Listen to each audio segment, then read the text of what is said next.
Okay guys, this is David Snyder again. Guys and ladies, women, men, I should say, boys and girls. We'll be doing lesson number 4 of Home Studio Pro. In this lesson I'm going to be talking about a few things in composition that you need to know in order to use the Finale program, the Finale composition program specifically. And when it comes to importing other MIDI files and using them in a program, specifically Finale, there are some things that you need to know about changing the tempo and setting the tempo and making sure that you've done all of the things that you need to do in order to be able to change the tempo. There are a couple of things that are not quite intuitive.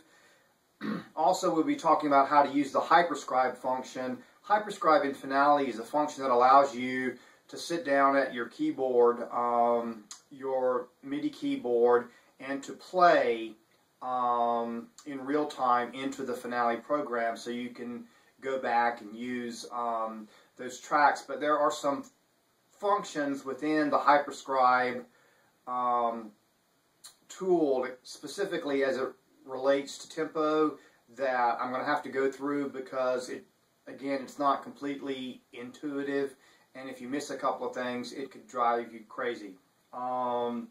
So all of this is kind of leading us to using a program to compose in. It could be a Finale, it could be another program. In this particular segment, I'm going to be focusing on the Finale program, but even so, if you compose in another program and you import into Finale, and then you have the Garritan library of samples, be that the big band jazz samples or the personal orchestra samples, you're going to be able to play back through a real band or through a real orchestra, as the case may be, and you're going to get some incredible sounds. So in this segment, let's focus in on what it looks like to compose a brief segment using Finale.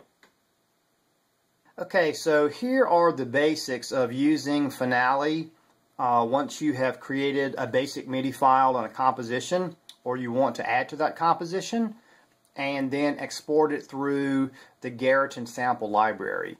So up here, I created, literally in about 15 to 20 minutes, a 60-minute clip that would be good for film or television, sort of as a dramatic cue. I just called it CA Etude 1 for piano. Again, it literally took me 10 or 15 minutes to put the basic tracks together, and then I called in my good friend, piano master David Scanlon, to add another piano track, which I will show you, which is down here at the bottom. So I created the basic tracks, and I allowed my friend to play through the hyperscribe function of Finale. I allowed him to play piano track number 2. Okay, so I'm playing this back now through the Garritan Aria Player, which is using sampled sounds, i.e. I have a real Steinway piano, I have a real 4-string quartet, and I've got real basses going on. Okay, and this is what it sounds like.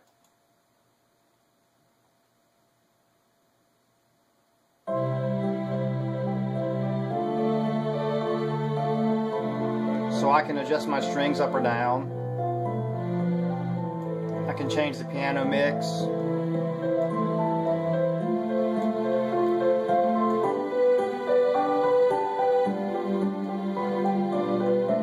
I can pan.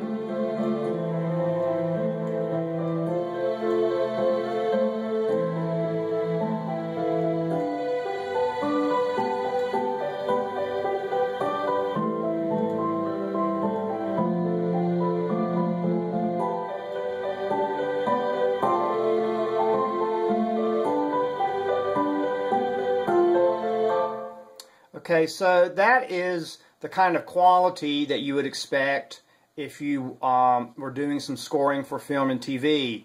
And you can export this entire thing with the flick of a button. You simply go to File. Once you have it done, and again, you have to have the Garritan Aria samples. But once you have that done, you hit File, you hit export to audio file. You see that? You hit export to audio file, and then you name it whatever you want to, and you've got something that's ready. So I'll just save this to my desktop. Just take one.